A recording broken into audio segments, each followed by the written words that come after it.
sacramentals ang nagtukod ang atong simbahan. Ang simbahan. Yung tuloy siya? Yes. Ano naman?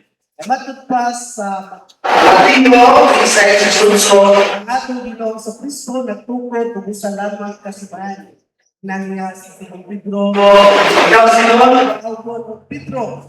O sa ibabaw ng bato, pagkatulog ko ang aking iglesia. O kinsay badbaran ni mo din sa yuta, ingon nga badbaran sa langit. Onya sa Mateo 28, 18, tubig 18, nag-ingon, kung kinsa kung imong itugot dili sa yuta, ingon nga itugutan sa langit. So, itugutan sa langit.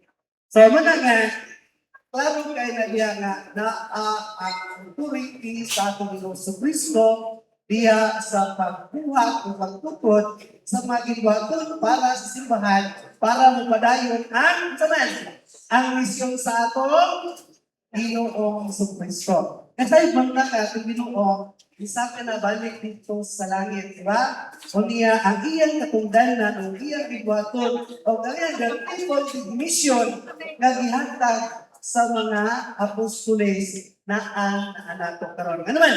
Kahit sa pagpangulo ni San Pedro, ang atong Santo Papa, pinakaunang Santo Papa, may patukuran sa simbahan, maong nga magagayday, hanggang karon sa atong kapanahonan. Pila na ka Santo Papa, hanggang karon sa atong panahon. Okay. Una na tayo, 267 po. Ika ni San Pedro, hanggang karon sa kutay ni Papa Leo XIV.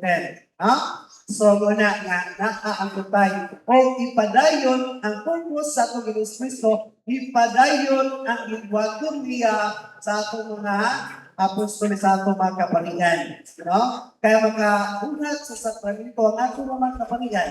O niya, ang sacramentals, bausay makabisi sa atong mga sacramentals sa atong mga kapalingan. Ano man? Gitawag na siya kay authority sa pagtutlo, sa pagtanutlo, sa simbahan, gikan sa atong Ginoo Kristo, gitawag na siya ang magisterium. No? Magisterium. So, ang authority sa simbahan, gikan sa atong Ginoo Kristo, o gantod karon ang magpadayon ni ana ang atong makaparingan. Hindi tabag, dinahin. Kaya naman atong duman niya na atong simbahan adunay ulo kabasihanan. No? Unya di yung maglain anak. Kaya kung maglain ganita anak, di na yung maging sakop sa katawhan sa Diyos o sa simbahan sa Diyos. Ganun, Olo Timoteo 3:15, no? Kung sa man, ang simbahan o ang makakakuran o kapatukuran sumaranin sa pagbuo. So, muna siya nagkinandan, subay ka, pagpusay ka ng sa atong mga kapalihan, hindi pa maglahin.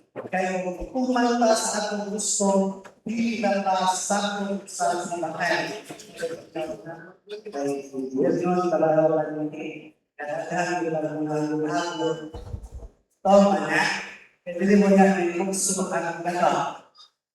Hindi na yung gusto ang yang visual. Ako binigyan ko sa kanya, dalawa ko pa. So, puto ako, ano na, atin ko sa tingin ko na lalo na ako na napapag na pwede naman. So, mga ang mukli ako na ako kay sisters, wag ka na kapalo na nagkakaroon ko pa sa pagtuko kay 90-20 pag-minister na ako.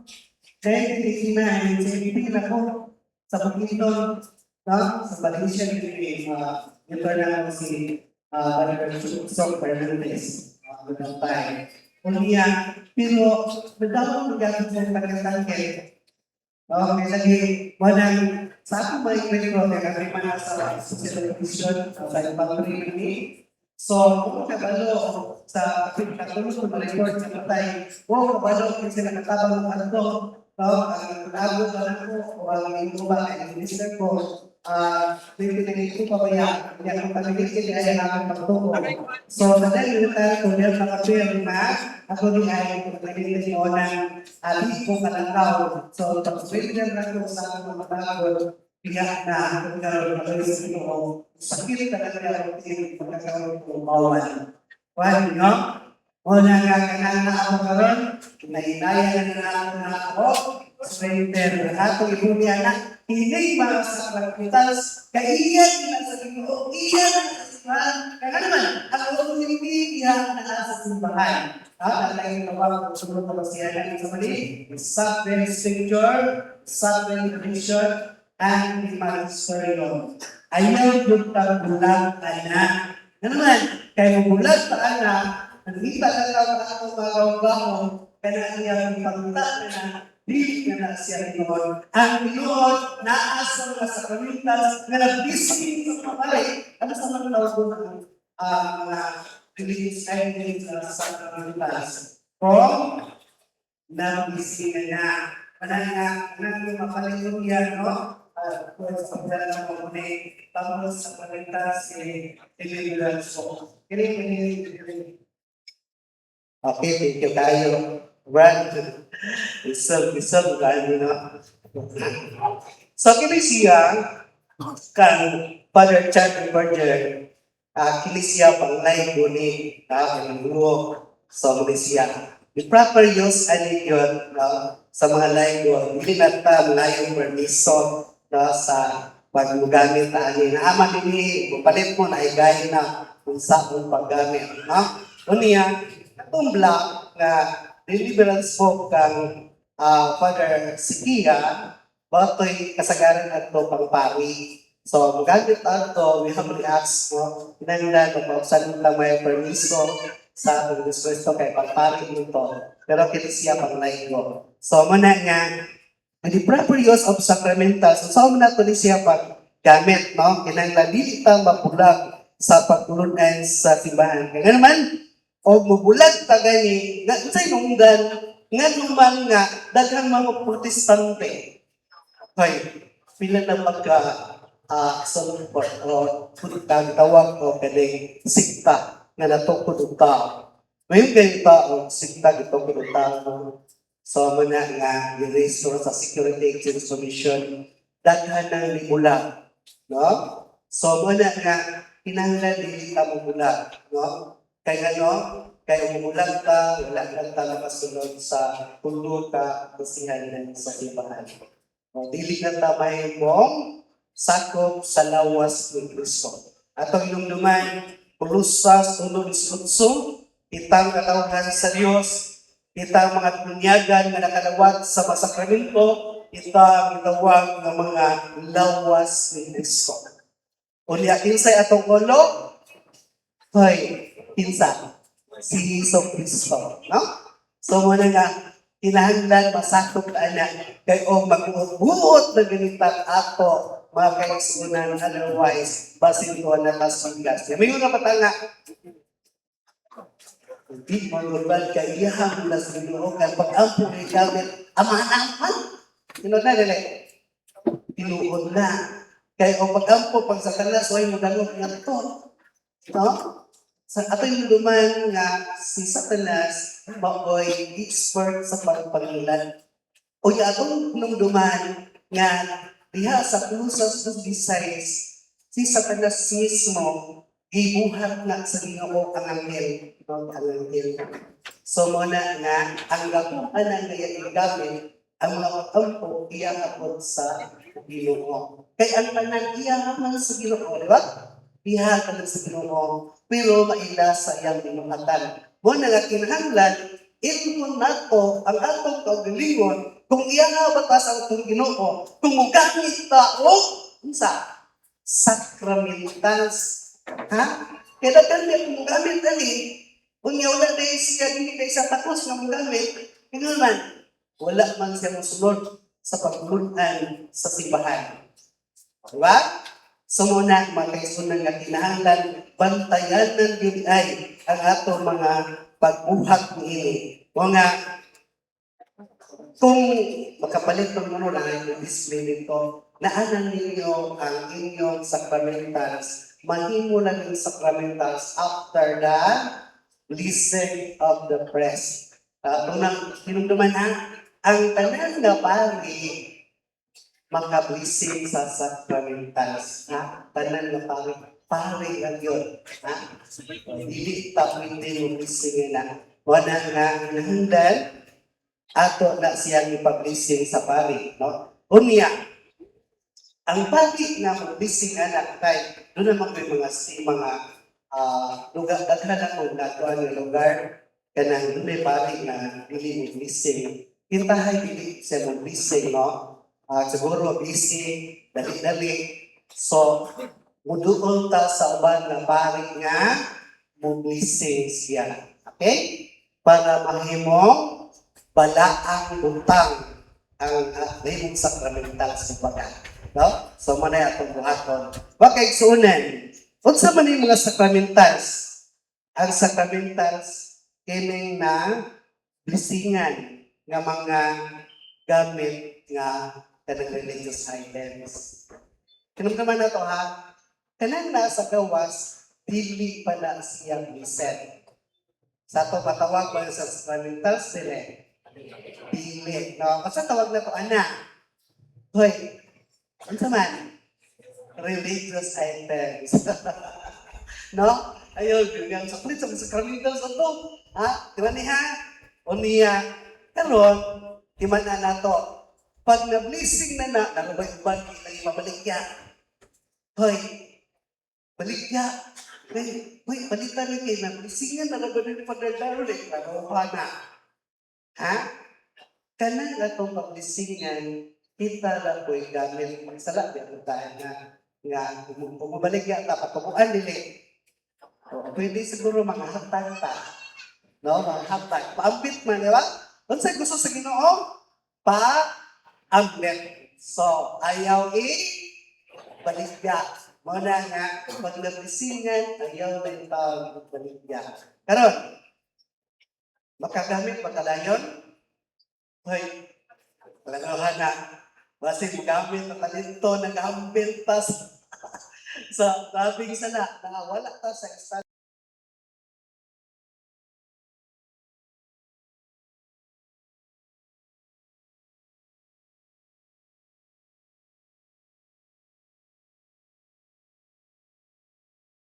sinanglan mo na ba ito ng lingon. Doon ta sa cares sa ta. Sa kaya cares? Confession, adoration, rosary, saman, doctors, o sacramentals. Okay? So, muna, kin sa tadan na, unya, kanang tinug-anay, yun, dili kayo nga compliance, dili compliance, kinalang pagkamit na to, kinahanglan tinug-anay. Niya, karon, pwede ba nato na magamit isang asa sa atong mga silingan, sa atong mga cluster, no? Ising na yun, no? Silda, Kriska. So, kung makapalit mo o sacramental, kung lisingan na siya, gamitan na sa inyong pamilya. Kwan nyo, ayaw mo paggamit sa langit kay hindi na siya epektibo. Sa inyong pamilya, sa inyong panimalay, no? Sa inyong yuta, no? Basta kay inyo ayaw mo panglaktaw, ano man, naamang ko na sila. Di ba? Kayo niya, o Mauritanienta, o pataka, gamit, no? So, kinahanglan ka, andam ta sa ato ng pamilya. No? So, muna atong paggamit mo. Unya, kinahanglan, muna ginatong isubigin na limpyo yung kinasingkasin na mulibog, unya mapadayon taas, pinunyaga, no? Sa ato kasing pagbunyag, nakawag-dawag ta sa three-folded mission sa atong Ginoo. Sa kaya may three-folded mission? Pagkapari, pagkahari, o pagkapropita. So, kung kanan siya, mahimo matuman na siya kung naapoy mga sakramentas. Okay? No? Magamit mo na, kaya ng pagsangyaw na to, usay gamit na to, riha, ang mga blessed, mga kagamitan. No? Di ba? Kaya magamit na pagsangyaw. Pag-ampo, di ba? Pagkabali, pag-ampo, maugyapon, magamit na to ang mga sakramentas. Rosary, no? Kaya rosary man nagigisingan, magamit na sa Panginoon. Kabalo ba mo nga doon yung mga rosary man na mga satanic? Rosary. Ilhan ninyo ng mga satanic ha? O niya, ilhon po ninyo ng mga kuha na to, kayong tag-sakramentals, kanang ato mga ribulto-ribulto. Gamit pa sa ito ninyo ang clean. Okay ba na? Paswerte mo na. No? Paswerte, ayaw yun mo na. Sabi ninyo, ang tanan nga iyas ginawaswerte ka. Matthew 6:33, no? Una-una to ang Ginoo. Ang tanan idugang nato, di na takinahanglan o paswerte. No? Kaya ang Ginoo, maoy tinugdan sa swerte. Mabito na nga, mudagay lang ang grasya kung kita naasa estado sa grasya. So, mana. So, lastly, no? Dato'y panangitan ninyo. Ako sa kasundalo. Katapusan ninyo. Ako sa kasundalo. Will train me. In fact, nabot na yan for 36 years. Bisa kayo igo, pas matapsing-tapsing na bala. No? Pero naabot yun ko retire. Ano man, kaya gigamit na ko ang training na ko o niya gigamit ko na ko ang kahanas sa paggamit o mga gamit sa pangyera. So kita karon, sundalo ba ta? Yes. O niya, kanang years mo na atong training. Hey, kung training ha, malimpyo ba? O niya, unsa may atong mga gamit armas? Ito sa gawas, makita ninyo dito, o sa kamuklet, kalibre 45. Ha? Kaya sa una ako, dapat 45, pero physical to. No? Sa kalag, ini pangkalag nga warfare, pangkalag nga gira. Kaya ako sa panintas, pangkalag nga gira. Di ba? Para sa atong kaluwasan. Atong hinumduman ha, ang sakramentals mahimo lang ng matinud-anon, malampuson, makapadulta sa sakramento. Okay? Muna nga, kining sakramentals, mauni, will train na sa first. Kining atong mga sakramentals, mauni ang atong armas. Say, para sundalo, physical, gobyerno, umusulong na, isa-isa ka will train, unyaway armas. Kadaog ba? Dili no? So muna nga, kining sakramentals na to, mauni ang atong armas nga makontra. Kisa itong kontra? Ay, kinsa kontra na to, ani? Kinsa itong kontra, mao ang sira Chris by Pinso. Noong atong mga garbo. Atong garbo. So makaigsunin, para to nga, makita na to, mas sakramentals ng dalaw, tapos dali, hindi na magkaliwag dito, kapagdalikhan ng tao. Abot lang ka, nakapaginaw, panasalawan sa paggamit. No? Kasi di na mag-girls, tuloy nga na sila ha. Tuloy ha, paambitang sa akong pagpagamit sa sakramentals para hindi siya mahimong mabungahon. No? Okay? Arita sa Lord yung speaker, sa kalasumahan, o sa anak, o sa Espiritu Santo. Amen. Si Brad Roland Misa, the Vice President sa CND sa Diocese sa Tagbilaran.